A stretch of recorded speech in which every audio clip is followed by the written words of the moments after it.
Yo, what is up? NBA fantasy. Yeah, Flock Nation, rise up. Kane, how you doing? Before we get into it, I just want to check on you. I'm doing fantastic. How are you? I'm good. I'm good. How you doing in your fantasy leagues? I feel like no Mm, one cares. I'll first of all, mm. let's get that out of the way. But I feel like I like to fill in the earlier parts of these as people are trickling in with checking in on things nobody cares about. Yeah, it's a bit of the irony of the trade, I guess you could say. A lot of weeks where I forget to check and my lineup is not set. Dude, that's the nightmare Still with fantasy somehow, basketball. still somehow managed to be above 500 in one league, and There you in go. our, friends and family league, not the greatest, you know that. So, Yo, but what's up, that's also Sam? because I was stupid. Took Kawhi. Ah, classic. Yeah, you went against your own kind of advice. He Yeah, we're went. getting He went. somewhere. He went pretty late though, didn't he? You learn from your mistakes. Oh, don't worry about that. And he. I mean, yeah, that's all right. Well, what's up, Sammy? How's it going? Real quick, as always, if you guys have questions or anything, we're gonna talk through the games. First, we're gonna go through the news and notes, and it's not the way I expected to have to start, and it's not the way I want to, but LaMelo Ball left the game tonight, injuring his ankle. I believe it is the same ankle. Do you have that Yep. confirmation? It was the same ankle he had injured early in the season. Yeah, It's just left. it's so heartbreaking too because it's such a nothing play, right? He goes up Mhm. for Mhm. this block attempt and just lands underneath PJ Washington's foot and has to get helped to the locker room. I mean, this could be a season ender for a guy. We hope not. All-Star break, but man, it's just heartbreaking. Obviously, we'll Yeah, wait to see. I don't want to like preemptively say this kind of stuff, but should have picked up Smith because someone beat me to the punch. Wow, yeah, that's a hard. But we were joking around about it before the stream. We're talking and we're like, we hate being the fantasy analysts who have to tweet. Man, prayers up for Lamelo. Awful, great. He was having a great season. Like this was his kind of another breakout. Go see if Smith. Go see if Dennis Smith is on the waiver wires. Uh, yeah, not yeah, ideal. that's just heartbreaker, man. And there's like I really feel like there's not a lot I can answer. Obviously, from a fantasy perspective, we could talk about guys like Smith, and obviously it boosts everyone around him, right? Taking Lamelo out, every single player, right? Because obviously Lamelo creates a lot for the guys around him, but also shoots a ton. So all the way down from Terry to PJ, yeah. But man, it's awful. SGA's teammate Giddy also needs some acknowledgement. 100%. Giddy's been a monster too, and especially from like a category perspective. He's been nuts. Yeah, We'll go through game by game, but man, I mean, talk about a guy who's just been filling the stat sheet, and he's we've seen him build upon it with some really good scoring performances. I don't know if we'll ever see Giddy be a super high shot volume guy, but he's good, man. I want to see it consistently. It's definitely hard when Shea's there, but still. yeah, the volume's really hard for a guy like Giddy because he obviously can be productive in so many different ways. So it's like he doesn't have to score, but it is nice when he does. Yeah, and I think like long term too. And I know we tend to have like a long term dynasty mindset. Like Jalen Williams is already playing really well. Like this might be the worst scoring surrounding cast Giddy has for his career. What he's playing with right now, right? Especially if you think Shea's there long term, Chet's going to be there. Jalen Williams obviously has been playing really well, and it's going to be a big part of that as well. But still, I mean, I feel like we automatically get into like the long term like feel. I don't want to talk down on it, but Yeah, he's had bad luck this season. Yeah, man. I assume you're talking about Lemon. It sucks, dude. It just heading into the season, right? He was such a pop. Here's the thing that I hate most about this kind of stuff for fantasy is if you thought Lamella was going to have a breakout, you were right? Like the place that you drafted him for that breakout at before the injury and everything, you were right. Like we've seen it, man. It's been there, and a slow start, I think, with some poor shooting numbers, but man, I mean, you've seen everything you wanted to see from Lamelo in the second year, so really sucks to see. Hopefully, it's not season ender, but man, you got to think same ankle injury. We're heading into the All Star break. It's probably pretty close to that. So, especially for your yeah. franchise guy, right? There's going to be no need to rush that guy back with what the Hornet season's looking like. Oh yeah. Um, we'll go through some notes as well, but we'll answer some questions. I see. What do you guys think about Mark Williams? Should I drop Gafford for Williams? Yeah, it's so tough because I the answer I should mean, be yes, right? yeah, I think if you can afford to take that little risk, I guess, because there is a Yeah, little bit of risk, right? 100%. Obviously, Yeah, his minutes aren't there. He does have more upside. He just does. Like in his games where he's playing, he only has a couple games where he played 20 minutes, but he when he hasn't. does, like, it's He's played. super Yeah, good. in the past like 10 games, he hasn't played more than 21 minutes. So Yeah, like it what, is hard. 19 in Yeah, this game, and he did well. not And that Gafford's gonna like blow him out of the water in that standpoint, because Gafford also will play like, at this point. I it's mean, you like, expect like 20 to 24, so there's more upside for sure. right, Gafford plays like 5 to 10 more minutes a game and is not that far off in the stats that he'll give you. Like Yeah, Gafford will still have the 8-6 nights or the seven yeah, nine nights, and Mark Williams can get that same night in 14 minutes. So it's obviously like a yeah, long-term play. If you think post All-Star break, especially like LaMelo going out, if they're kind of shipping it in and they yeah. want to get Williams more Plum. reps, trades, I'm all gonna that say stuff. this too, and I'm not trying to get like too cute and too aggressive and put on a show, but why? Like, why isn't Mark Williams playing more? Why?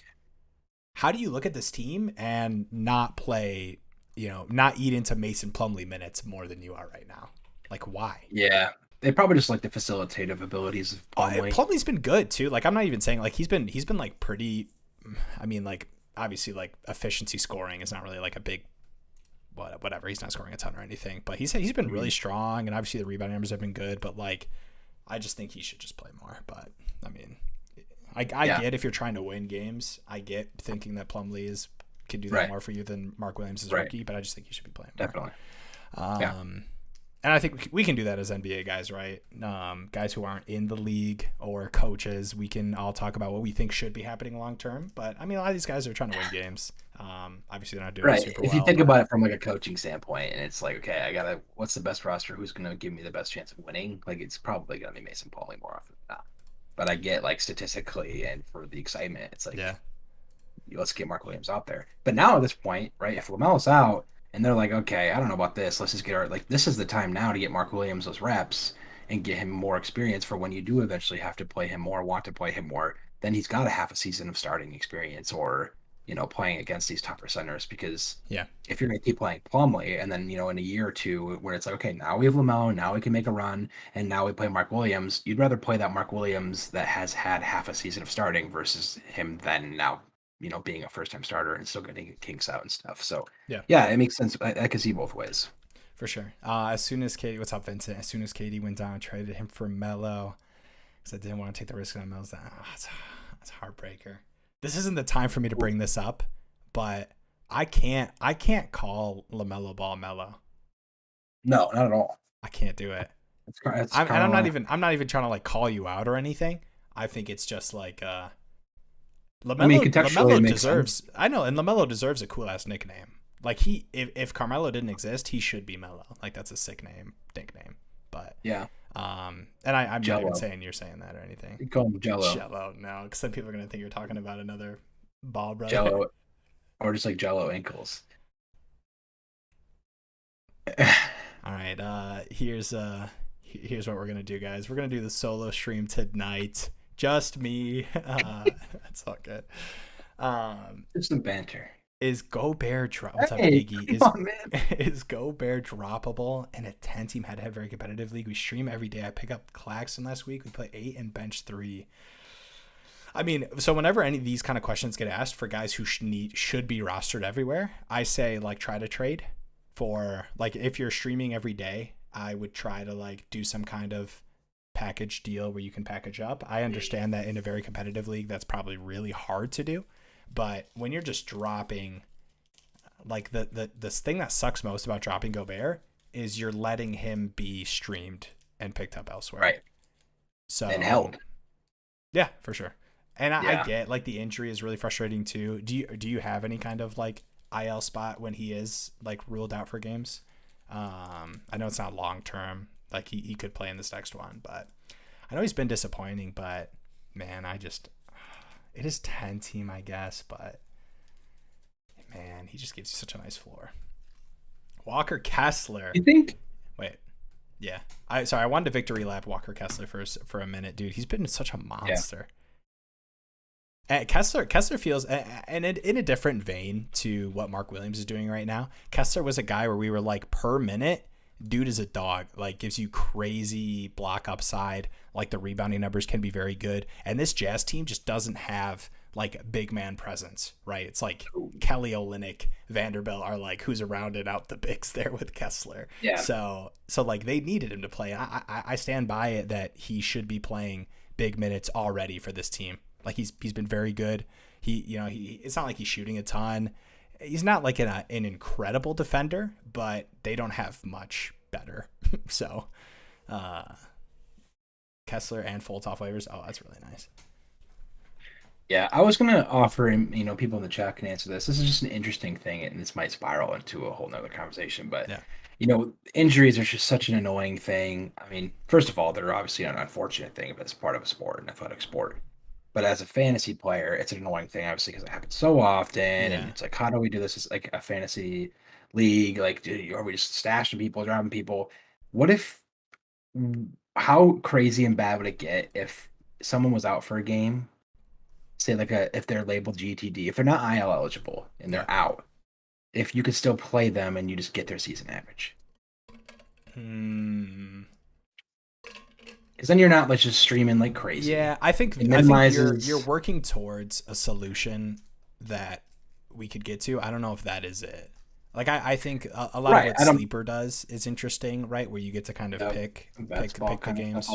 Yeah, you get closer to best ball, but you're still getting to pick, right? So it still feels a little bit like, I think that's really interesting. I'm gonna play in some Sleeper leagues next season because I do think that concept's really interesting. Any of you guys in the chat play in those Sleeper leagues? If you guys aren't familiar, the way I understand it is it's you get to like choose if you want to you get like one game a week and you get to choose if that first game is the one you keep or if they're going to have a better game later in the week. So I think there's some strategy with like matchups, obviously. Players can get like unexpectedly ruled out and you miss games. So like, if Kawhi's giving you a monster Monday game, you better be locking that shit in, So I picked him up and dropped Kessler, deeply regret it. Yeah, here's the thing, and I don't even think this is like, I'm not even trying to like victory lap, because obviously this isn't the case across the board, but guys like Kessler, where like he really feels like he fits the mold of like what you want in a rookie with upside, right? Per minute looks really good. And you think to yourself, if this is extended to 30 minutes, he can like win you weeks in terms of value. Number two, situation is really good, right? There isn't really like a big who I think should be taking away from Kessler playing strong minutes. So that's really good, right? Situation. Like obviously like the Jazz have good players, right?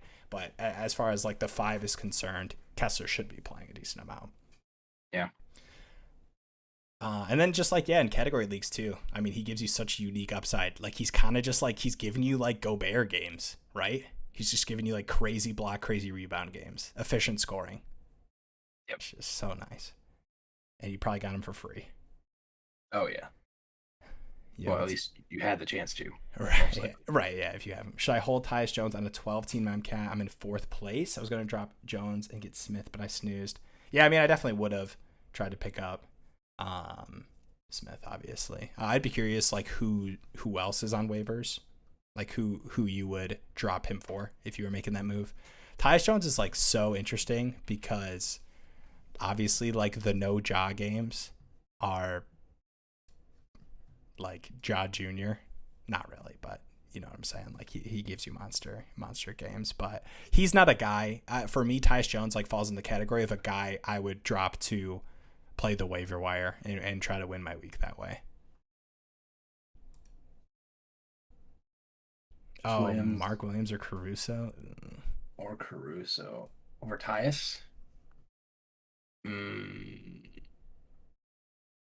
of them are very inspiring, obviously. Yeah. I'd probably, I mean, honestly, like, it sounds kind of weird. It's like, again, I think Mark Williams Cam Johnson and IL. Yeah, I like Cam. Obviously Yeah. I would kind of see, but I think here's the thing. I know this isn't a perfect answer. I assume there will be better waiver wire pickups because of injuries. Players sitting out a back to back. Paul George and Kawhi are out. Like random guys like Terrence Mann is starting to play like 36 minutes or something. Like those kind of guys that you can kind of see as better pickups. I would drop Tyus Jones for. I wouldn't do it to like stash Mark Williams or Caruso. You feel differently, Campbell? No, I think, yeah, like Mark Williams, his best case scenario it's just too risky. Whereas Tyus Jones is like the opposite. Like even with Ja out, like he still has such a high floor off the bench. Like, yeah, he's gonna be inconsistent, but like, that's what we're working with right now is inconsistent guys, not like Yeah. that's why it's a question, right? Caruso, Mark Williams, I mean, he's guys. playing like the same minutes as those guys. Exactly. Minutes wise, he's there. Stats wise, probably higher floor, definitely higher floor. Like, yeah, he's gonna have some games where just doesn't feel like he's doing anything, but that's what you're working with. You're working with Caruso, you're working with Mark Williams. Like, so Tyus Jones is kind of maximizing the statistical advantage that you can get out of those three guys, I think. Yeah. All right. So I pulled up. We can kind of run through these games. As always, if you guys have questions while rolling through this, even if they don't pertain to the game we're talking about, let us know. We just kind of want to make sure we're going over these games. Two big notes in, I guess the big one for the Knicks specifically. Robinson left early with the injury. That's one to monitor. Have you seen anything? Obviously, I know it's pretty early. Yeah. I could try to check as well. Obviously, really early into the game.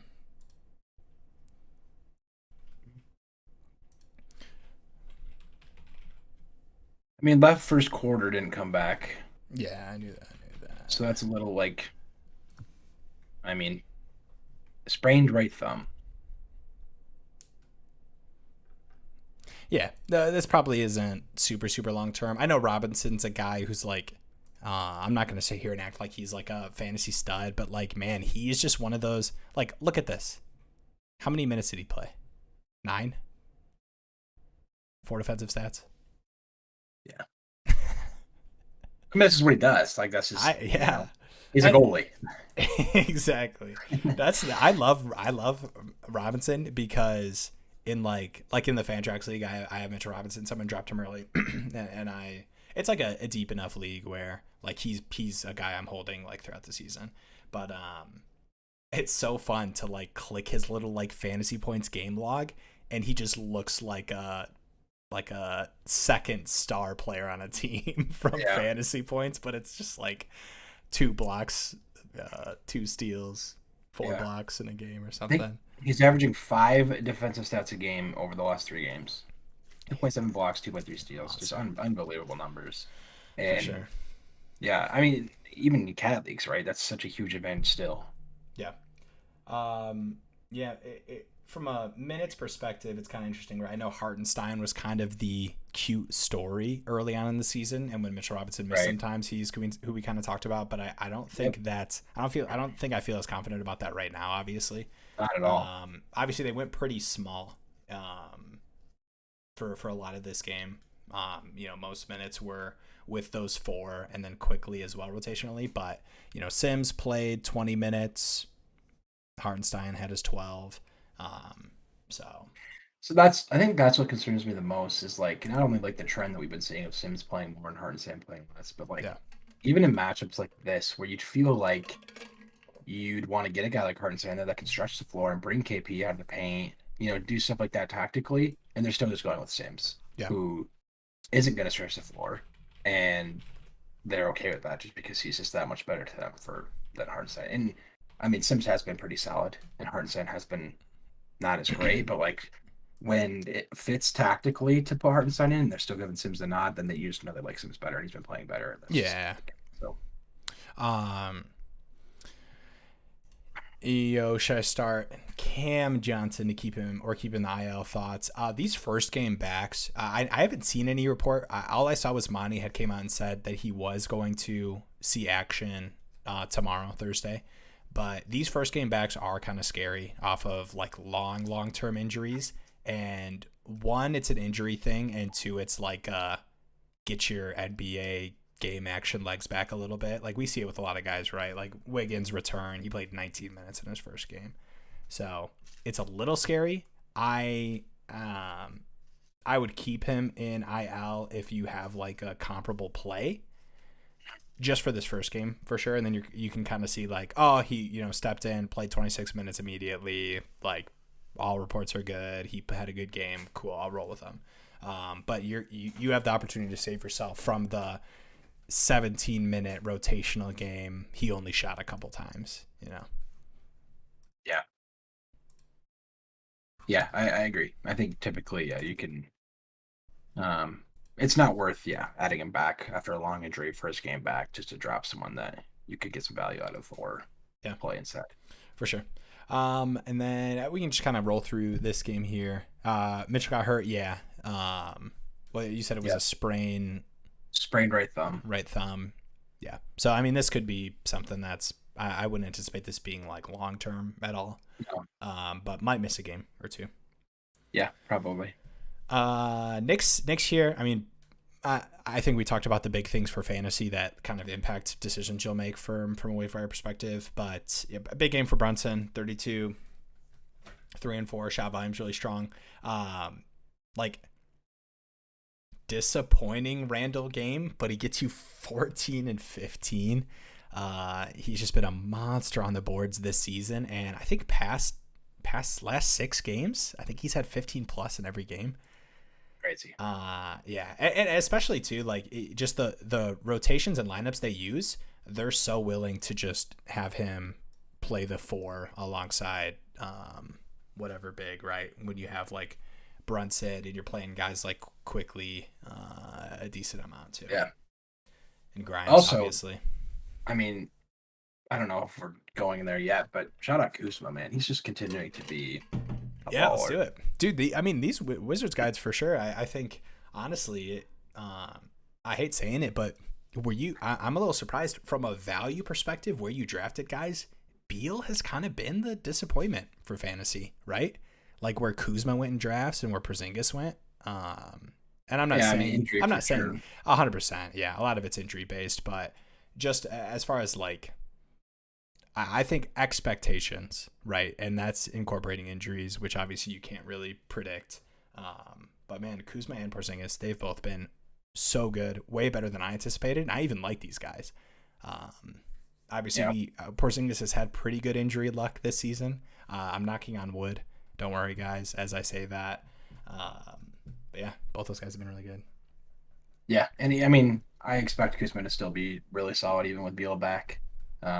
He's just getting a little bit more offensive looks, obviously, in points. But even with Beal in there, he's still putting up solid rebounding games, and assist games have been better too, in over 20 points a game. For sure, D-Rose the man. Yeah, I do love D-Rose getting all-star votes. I know a lot of people joke around about it, like, yeah, D-Rose is not the 12th best player in the but I traded Smart for Beal. Thoughts? Yeah, I like Beal buy low. I know like the injury stuff is frustrating, but yeah, I mean at that kind of value, I love it. Yeah. Like those are the kind of the buy low where it's like I don't even care if he performs like the lowest he's been performing. You're gonna be fine with that trade. Those are the trades you do when you buy low, right? People talk about buy lows and they're like, oh, what if he doesn't? But it's like if you're doing Smart for Beal, like it doesn't even matter if he does that, Yep.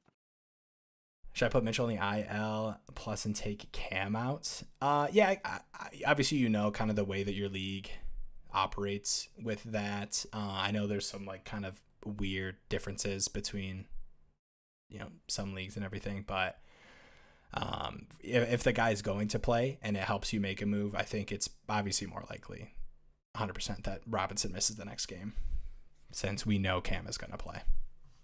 Yeah, especially because he got ruled out so early.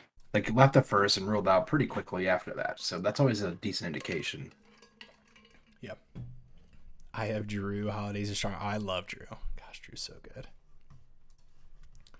Yeah, we can keep it rolling here. We already kind of talked about some of the fantasy impacts from the Hornets side of the LaMelo injury. Obviously, we do expect it to be longer term, and you got to see Dennis Smith down there play big minutes and kind of do what he does when LaMelo's out, and it's get you 7 assists. So definitely a strong waiver wire pickup for sure. Any other waiver wire? I know we talked about Mark Williams a decent amount with his kind of per minute what he's been doing. I think we spent a decent enough time on that. Anything else you want to talk about with this team? I mean, Rozier is interesting because I think he's been on the trade block too. So I guess just keep an eye out for that. We're getting around that time though, where there's just maybe too much buzz on trade stuff. I mean, for fantasy, you kind of want him to stay here, right? Right, because of Ball being out. Yeah.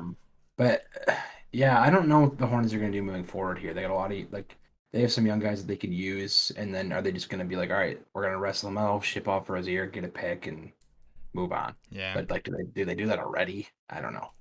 Yeah, it's tough. Obviously, we just recorded a video, and we talked about trade stuff, right? That's something that gets brought up a lot for fantasy purposes, and a lot of the time trades don't happen that people think are going to happen, right? So you hear trade block stuff, trade rumors. Most of the time, unless it's like obvious a trade's going to happen, it doesn't actually happen. But yeah. And like I mentioned, I think if Terry gets traded to a solid offensive team, hard to believe he's going to go somewhere where he's going to get to shoot 11 for 24 and 3 for 12.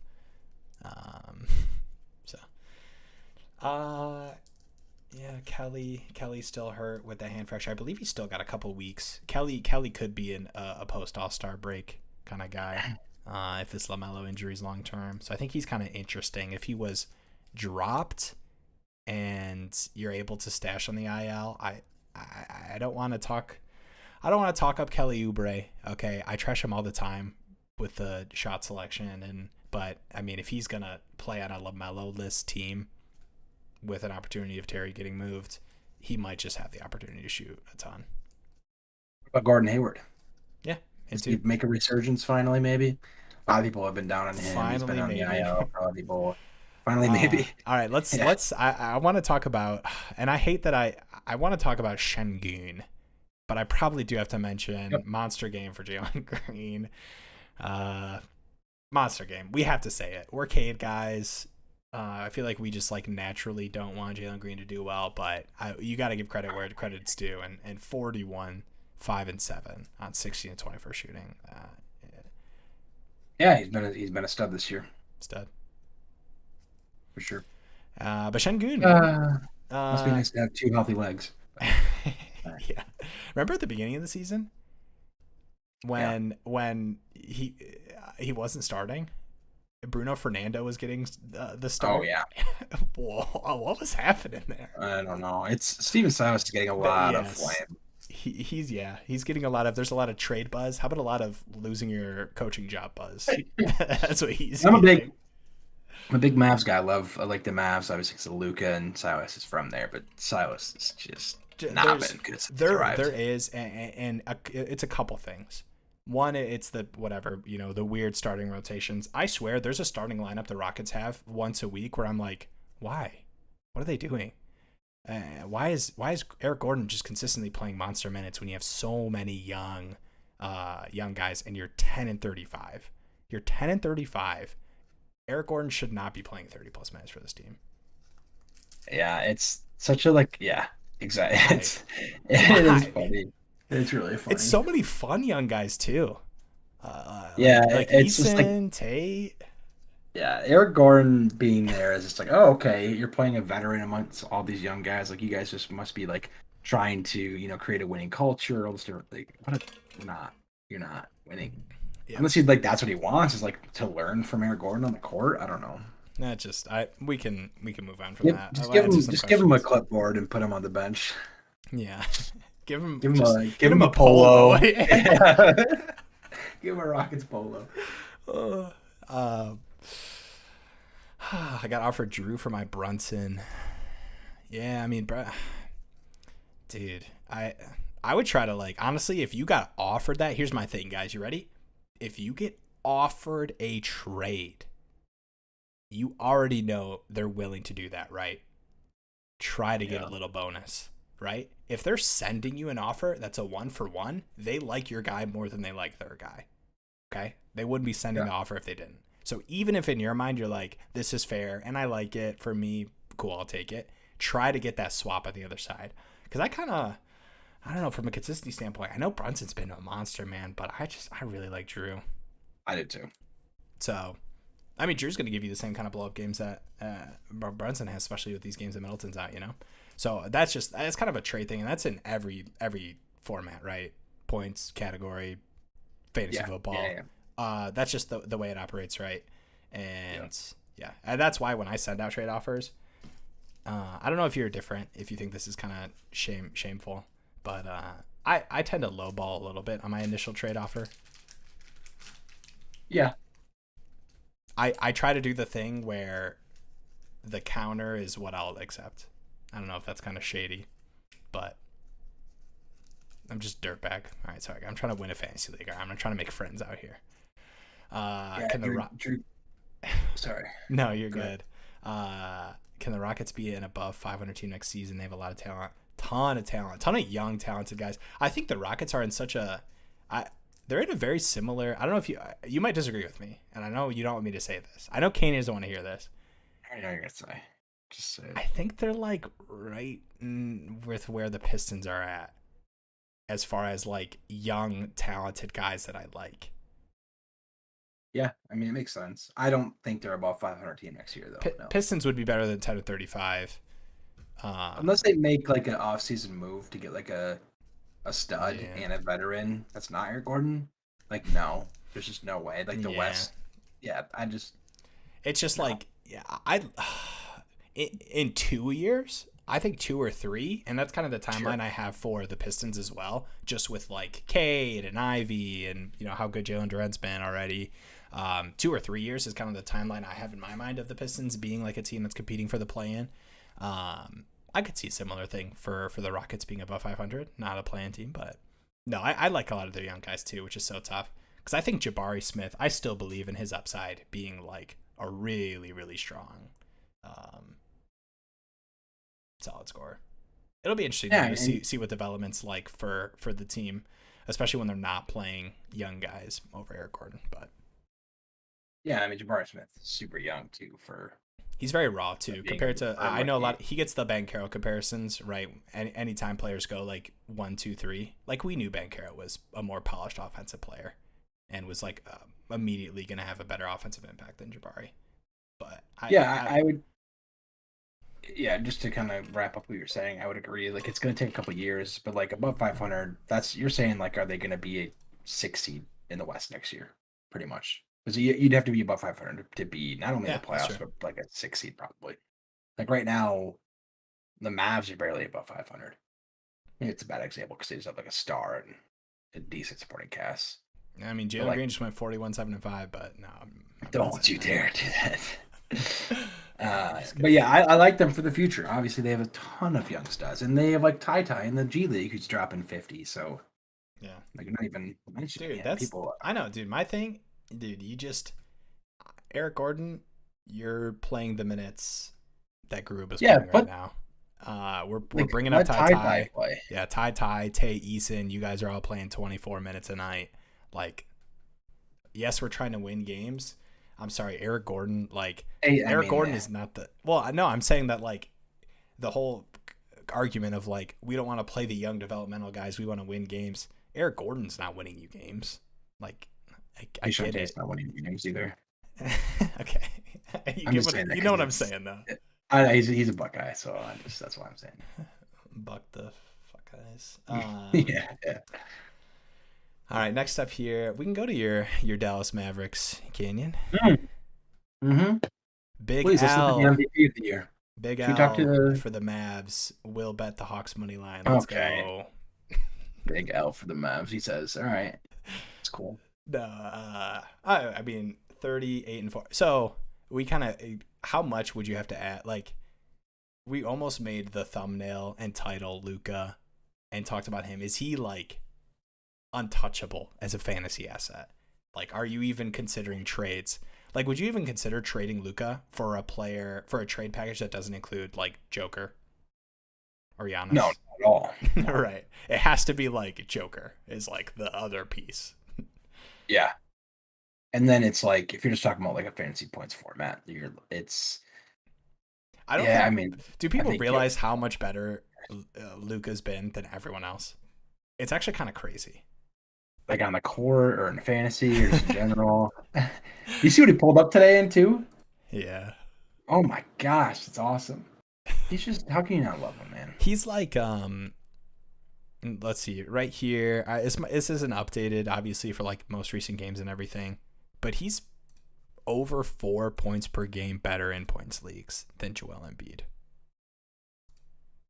Yeah. and Jokic. Like, Yeah.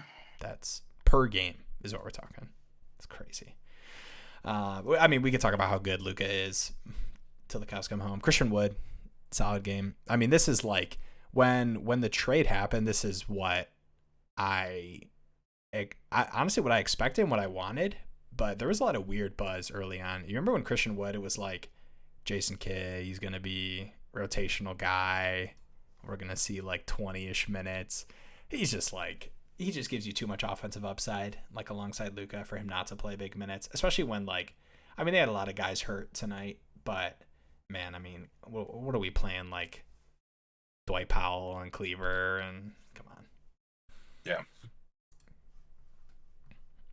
Defensively though, Mavs are not great. I will say that if you want to talk about the downsides of Christian Wood.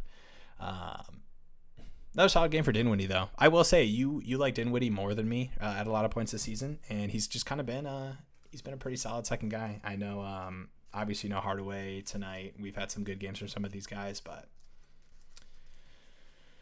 yeah, I don't know if there's anything else I want to mention out of this game. Then no, Reggie Bullock is not a guy I want to play in any format ever. Nope. We can move on from there. Yep.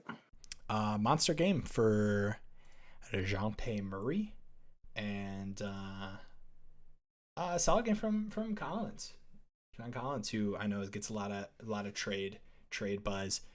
One question? Do you think Collins gets moved trade deadline? Right around 500. I think a lot of calls are being made. I think they want to move. I don't think teams want them. Yeah. I don't know if they do. I think Atlanta should. But I don't know because we had the same thing I think last year too. He gets a lot of weird Pistons reports. Would you want Collins on the Pistons? I don't. Yeah, not at all. Not at all. I like Collins. I think he's very talented. I just don't think he's worth the price. Yeah, I'm not saying it's a bum by any means, but it's like I'm not gonna spend either a couple second round picks and a young guy or two, or like a first and a young guy. Like I don't. Yeah. Just keep the course. Like we don't have to. We're gonna rush for John Collins. Like no, there's especially like 50 more players that I would. There's a lot more players that I would stray off the course of what the Pistons are doing for a guy Bridges over John Collins. That's my Cal Bridges. Yeah, yeah. I mean, I think Cal Bridges is kind of untouchable for the Suns, honestly. Yeah, no, just this season's been so disappointing for them. I mean, that's my like dream scenario. Yeah, that would be awesome. But not Draymond. That's my dream scenario. We need a guy like Bridges. We just need a guy like Bridges, like a long, just defensive juggernaut. Yeah, and we can move on after this point. I do want to say, just that quick note. I hate that like NBA Twitter. What they do is they take a guy like Draymond, who's like, heading into trying to get his bag year, right, and they just throw him to a bad team that has cap space. Yeah, we don't want him. Like, please. No. And I like Draymond too, like as a player. Like I think he has a big impact, but I think he'd mess up the Pistons a ton offensively. Cool. We can kind of close out here with these last couple of games. I know we talked about. We can go with the Pacers first. Nembhard, and here's a guy. Spoiler alerts. I know we talked about with the waiver wire pickups and everything. He was a really good buy low for me in my mind. with some disappointing shooting games. And I mean, this is what he gives you when he shoots well, right? 18, 7, and 5. He's given you a solid assist floor in every game since the Halliburton injury. He's going to play 30 minutes. I know he played 27 minutes tonight, but I mean, it led the team right in a kind of a blowout loss. Yep. Yeah, what's up, Big Dog? Points lead looking ahead for finals week. Yeah, I know Knicks have a 2-game. Yeah, I mean, this is really good. Like, I know, like, strategy purposes, this is like a really good video idea come All-Star break time. I know that's kind of when like a lot of trades happen for kind of the final legs of seasons and everything. But yeah, I think peeking ahead to that final week is pretty key. So yeah, I think that's a good call. Yeah, definitely. I would definitely. I think this is something that not a lot of people do in Yeah, most. get there though. Yeah, true. In most leagues, Randall Poole for Shea Herder. Yeah. Randall Poole for Shea Herder. Oh, I thought you just pulled out of your butt. I was like, what? Thinking maybe a Randall Poole for Shea Herder. Yeah. Um, I do like Randall, yeah. but I like that. I like that move. Does Shea scare you at all? No. No. Okay. No, I like it. I know a lot I of like people it. get weird about Shea. He's just so good, man. Why? No, don't get weird about Shea. He's a dog. I know. Like I if know. you're gonna be like, oh, but he can get I know. hurt, dude. Everybody can get hurt. No, We just no, saw that's not what I'm Romeo. saying. I'm not. I'm just talking to No, the I people I that. let Rating. I let weird NBA Twitter get in my head sometimes, and they talk about like can't wait for Shea to get a surprise injury that keeps him out for 3 to 4 weeks at the end of the season. I mean, yeah, it's just. I have Brunson and Mitchell. Yeah, I wouldn't. Here's my thing. Don't overreact and like make a trade move to try to get an extra game come finals week, because you know what happens when you do that? You're not there. Right. So, make it there. Right. So, But it is. I think it's interesting though, as far as Brunson goes, though, because I think he's just naturally kind of a sell high, if you will. He's just been oh unbelievable, yeah, super high usage. Did insane with those games without Barrett, and so like it's kind of a double-edged sword. It's like, yeah, you could probably just sell him high and get like a pretty solid player off of him or a package with him, and then an extra bonus is that I don't have to worry about him playing 2 weeks or 2 games if I get to the finals. yeah, So, dude. but This yeah, team. I wouldn't go out of my way and be like, shoot, you're right, I have to get rid of a Nick if I go to the finals. It's like just get there and be happy with it, Yeah, or see like there's quite a few months until that happens. So yeah. My team is Dame, KD, PG, Levine, Fox, Randall, Bain, Poole, RJ, Lopez, and Simmons. Anyone think I should try to trade for value? Yeah, I think RJ is the guy who, when he has a good stretch of games, I definitely would look to move more so than Randall. I know Randall's yeah, value is going to be higher, so I kind of get that. Like if you're trying to acquire like another stud, and if you're able to make a move like you sent out where you're getting Shea back, that's the kind of move I would do with Randall. Don't trade Randall for like a similarly valued guy. Like I definitely would try to upgrade from Randall. yeah. That team's good. RJ's definitely a guy that's like, okay, you have 2 games in the finals week. Yeah. Like RJ, it's like, oh, he could go 4 for 16 really easily on you. Yeah, and it's just like RJ too. RJ's one of those guys where like Randall gives you. Okay, I'm not gonna do this thing where I compare those two. I'm just comparing like kinds of players. RJ's a guy who like, if when he gets you these good stretches, that's a guy I'm always looking to move. PG Clippers playoff is horrible. Yeah, PG's tough. The thing for PG for me though is his value is pretty low right now, right? Frustrating off the injuries, just had a poor shooting game. Like I don't think you can get a lot for him. I get wanting to move him once he does have like one of these good PG games, but yeah, right now, like and I know like not everyone thinks this way, but you guys know how many people in your leagues, when you send them a trade offer or something, do you think they just go, let me just click this player. Ugh, last couple games, not good. Didn't play. That's what people do. Like, that's what they do. Like, not everyone's like super ingrained in fantasy and NBA. So like Paul George misses games, 29 minutes, 13 points. He had 8 boards and 4 assists and 1 defensive stat. Okay, whatever. And then misses the Jazz game. Like, I just feel like you're not going to be able to get good value for that. So I would definitely, if you're gonna try to move him, I would wait until he has a better stretch, especially if you're looking ahead to playoffs now. Yeah. But I think you're in the right, like you're doing the right thing. The right thing is to look ahead to the finals week in your league and see if you can capitalize on bad playoff weeks as far as games played. And, even if you're getting cute and looking at matchups, I wouldn't worry too much about matchups. I definitely would look at games played, obviously, but I wouldn't let that make you lose a ton of value on trading Paul George. Most people depend on players using game. Yeah, 100%. Yeah, you guys know people don't like to trade 100%. Yeah, and that's why like buy lows and sell highs are so important, because that's what people do, man. Like, I know a lot of people. Here's the thing that like most NBA fantasy people do. I'm not saying you guys do this. Most NBA fantasy people do like these 2 or 3 things. Number one is they are game log checkers. They open up a player's stats and they look at what has he done in the past 5. That's what he's going to do moving forward. Not always they think this way, but that's kind of where they start. Number 2, they love ranking sheets. So they'll look at like ESPN's top rankings, and they'll go off of that, and they'll go, well, you sent me this guy, but like ESPN has him 32nd, and my guy's 22, so like I'm not going to do that trade. They blindly do that. 2, what I think is better, what I know a lot of people do, is they look at per game stuff.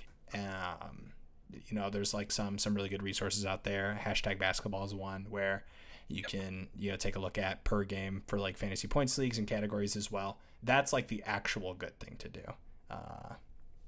Yep.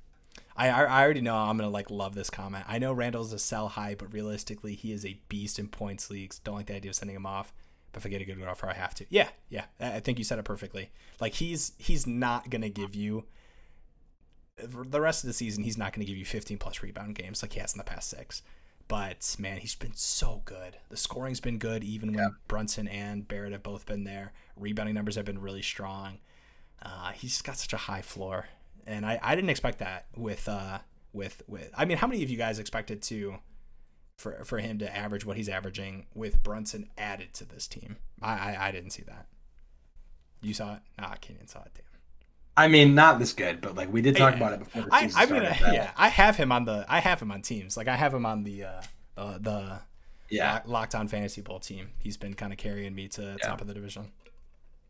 Yeah, not to be a broken record or to my own horn, but we talked about it before the season that the addition of Brunson was going to help Randall. He was one of the most doubled players in the league last year. His turnovers were higher, all this stuff, and bringing Brunson in could help him, and it has. And so, with Brunson being there, like with RJ Barrett and Brunson being healthy, it's actually a good thing. Like Randall thrives in these one-on-ones. I mean, you can't double him. Like he's gonna put up these stats, and they can't double him when you have Brunson and Barrett on the floor. So, it's a good situation that he's in right now.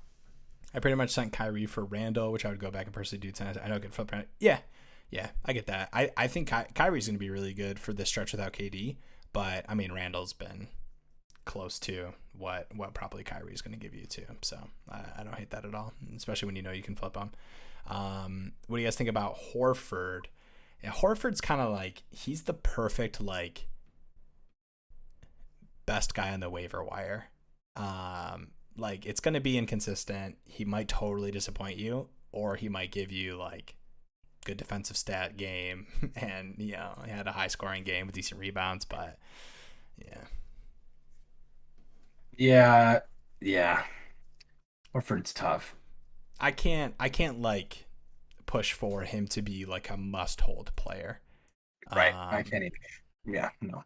But he'll give you games where you think you should hold him. And then he'll give you a game like where you wonder why you held him. Yeah, where he plays 20 something minutes and gives you 2 points, 2 boards, and an assist. And you're like, I could have just had an empty bench slot and it would have been the same thing. Yeah, exactly. In a tough spot right now. Yo, what's up? Zaire. JB out, Tom Mitch out, AD out, Devin Bucket. Yeah, it's like the classic. A lot of injuries this year, man. Yeah, a lot of injuries to like top guys too, and like key ones, right? I mean, obviously like AD, okay, like you got a really good stretch, and he's been out for a stretch, but Devin Booker out. Man, we just had KD out. LaMelo just tonight. Halliburton. Yeah, it sucks, man. Yeah. I was thinking about trading for Davis. What are your thoughts on him? So I will say, and I wanted to kind of caution this because I know there was a report that just I think it was just this past week he was going to like start prepping start like doing things to like set up for his return, and it sounded kind of positive, but the reports, I've got one right here, that it's aiming for early February for the It's like return. All-Star break. Exactly. You're aiming Weird. for right before the All-Star break for the return. For me, that sounds like after the We're All-Star waiting. break, we might see Yeah. AD, you know? So if you're making a move or trade for him, understand that that's probably what's going to happen. And I might Yeah. be wrong, but like, don't make a trade where you're like, I need AD to play before the All-Star break for me to like this trade. That's what I would say. Oh yeah. High risk, high reward, 100%. They're going to need him, man. He's so. Oh my God, he's been so good this year. Just so good. You might be able to get him for cheap. And I talk about this a lot where it's like, don't try to buy low players who are hurt just because you know their value's low because they're hurt, because you can fall into traps where you expect them to come back sooner than they will, especially coming to All-Star break. But man, you might be able to get AD pretty cheap. Mm-hmm. They've been holding them. Yeah. Any players you guys are high on that could be cheap? Yeah, I'm not gonna get too cute with like Yeah. I mean, yeah. We like just. trade I stuff. mean, kind of just talked about it a little bit earlier. Yeah, let's do we just did we just did a buy low Yeah. video. Yeah. I will say one of the guys that I have on there is probably not as easy to acquire because he had a really good game tonight. Um, One of the guys I have on there is the opposite. Had a really bad game last night. so you want to talk about yours, and I'll give one as well. Yeah, I mean, I like OG a lot. I think he's easier to acquire now because of his points have been really bad. He's been shooting really inefficiently. His peripherals haven't been insane. Defensively, obviously, he's a stud. We all know that. But the points just look really bad. He had I think he shot, what was it? He shot really, I don't remember off the top of my head, but he shot really poorly. Yeah, But the volume is there, the minutes are there. He's just in a big wall right now. We talked about, not to get too much into the trade buzz, but like just an added little sprinkle, like if Trent or Van Vliet get traded, like that's a huge boost for him more than likely. yeah, And if not, like I still like him because he is still going to play for almost 40 minutes a game. He's still going to shoot double-digit amount of times. He's been shooting a lot from three still. Like he's just in a cold stretch, and especially when you have like an All-Star break to kind of reset those kind of stretches for these players, I think he can easily get back to being like a 16 to 17 point guy with the high rebounds, some lower-ish assists, but like really good defensive stats. So I really like OG. Not like he's a stud, right? Like this, who's going to mm-hmm. win me my league? Like I think his value right now is probably lower than what it should be, and I think you could probably acquire him for pretty cheap. And I like him moving forward. Yeah. Yeah, no, I agree. And mine one, I'll make it pretty quick. It's Andrew Wiggins, and it's not even necessarily like I think he's going to come back to what he was doing at the beginning of the season, but it's just whenever you have players who, for frustration, any like player is probably frustrating the manager. So like obviously the return from injury has been pretty disappointing. He had one really good defensive stat game, but other than that, he's been shooting really poorly. So I think some people might look at Wiggins and be like, this is the Wiggins of old, the Wiggins from the past two seasons. That it was a fluke at the beginning of the season. He's shooting really good volume, and I expect him. And he's played some pretty weird minutes. I think he just finally played 30 plus minutes in this past game. So yeah. Yeah. What are your thoughts on OG getting traded? See, I don't think he will. What what they're asking for OG is like Yeah. pretty high prices. Yeah. I think Trent is a lot more likely to get traded, or Van Vliet if they do. I think They're more the acquirable. Raptors, yeah, the Raptors value OG a lot more than these other guys. Not that they're worse, but like he's younger than he's maybe close to Trent in age. But I mean most of them are relatively young. But yeah, they're asking for a lot for him, and I don't think he'll be moved. And if he is, someone really wants him, so he'll still play a lot of minutes wherever he Yeah. goes. But I don't think he'll get moved. Trade Bane and Kel Bridges for Kyrie in a points league.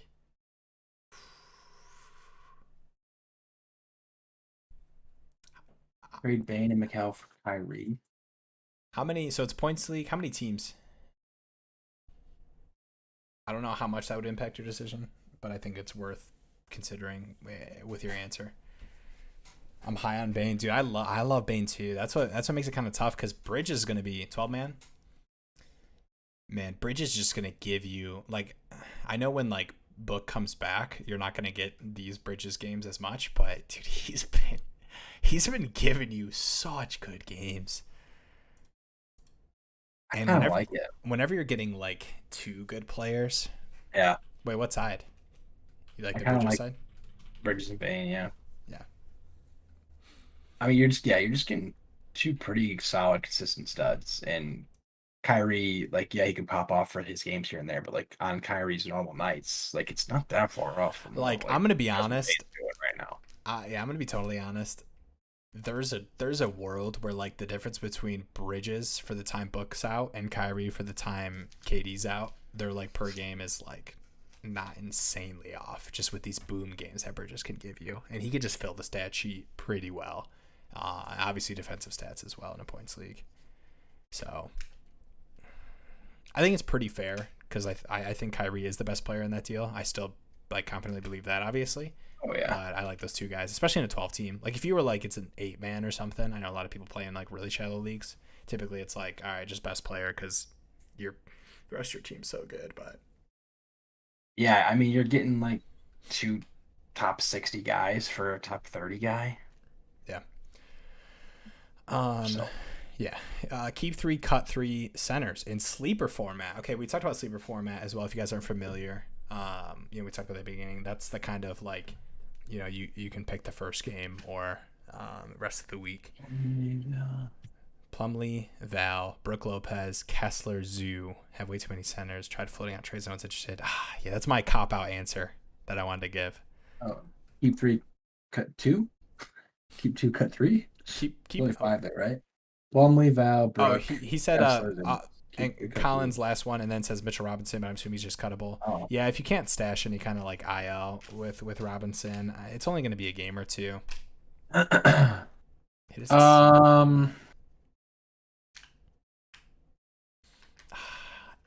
It's so tough because like for different reasons, their values are like kind of close.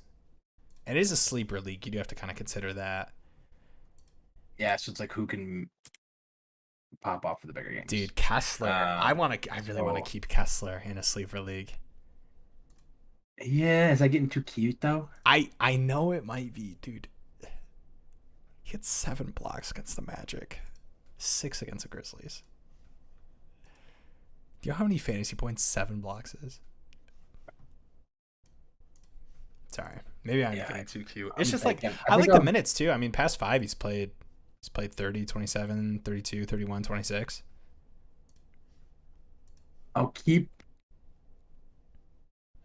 Do I want to keep Val Zubats? Okay, here's the thing. I don't want to keep Plumlee. Do you just have to keep Plumlee? I know you don't want to, but like, I think it's Val. I think it's the first three: Plumlee, Val, Lopez, Cut, Zubats, Walker, Collins. But if it's like sleeper, right? So sleeper. So maybe you just cut Val then. all those guys are actually pretty closely. I don't think you cut Val. I don't think I can cut Val. No, I think it's Plumlee, Val, Lopez. I do kind of like the Kessler shout though, because he does have crazy good upside. Yeah, maybe I'm getting too cute with the sleeper league format. Because compared to all those other guys, it's really like I can't confidently tell you to cut one of those guys. You really, no one will trade you. That's crazy, and you have to cut. I would keep Kessler and Lopez. I would BP. I want a follow up message for my own sanity on why you have to cut 3. Yeah. Should I trade Ben Simmons and Anthony Edwards for Jamal Murray, Terry Rozier, and Anthony Simons 10-team cat league? Cat league. I kind of like what he's doing with his team when he does the A lot of trade. yeah, it's a lot of points and threes. And Terry with no LaMelo. Right. Yeah, I don't hate that. Who would you drop? I assume he has a worse drop. Yeah. I mean, that's Even a even haul of 3-pointers though, and just shot volume. yeah, and like I like Ben Simmons in a cat league, but like he hurts you. You're So not. like I don't want to get too cute Yeah. with liking Yeah. Ben Simmons in a cat, so I would do that for sure. Right. Like he's just the opposite of those other three guys. And Like and he's I assume you're making yeah. that trade to build around, points threes, what those guys gave you. Yeah. Fox or Laurie? Ooh. Um, is it not just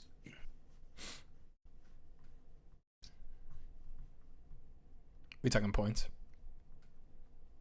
huh? All right, we talking points leagues. Yeah, I picked up Kessler.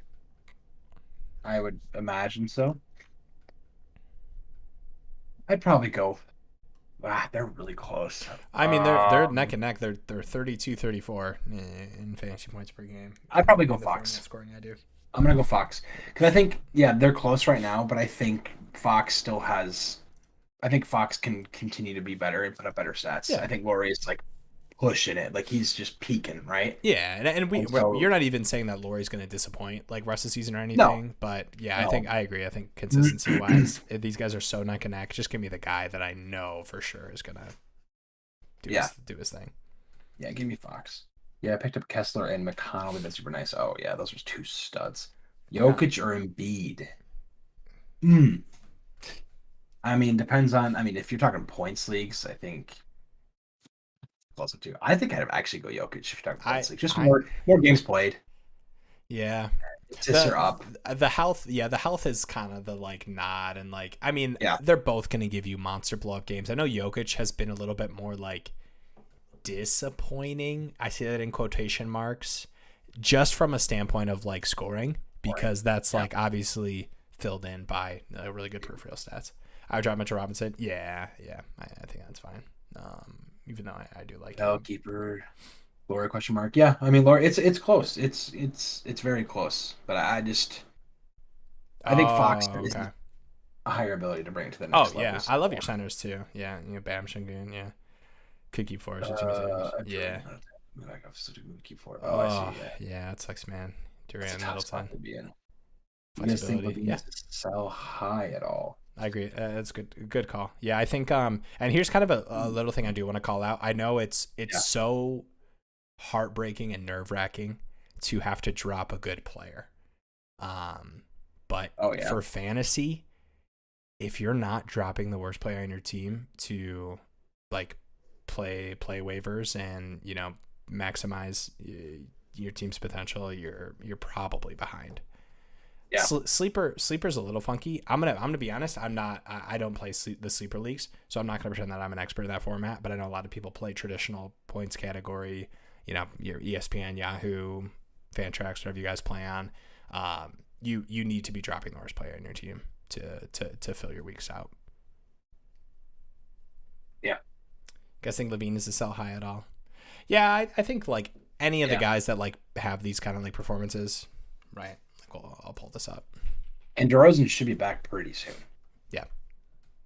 I mean, obviously Levine's still getting a lot of usage, like he just does. Yeah, I mean, his peripherals have been like on this stretch that he's had really strong scoring. The peripherals aren't going to be where they've been either. So 100%. Yeah.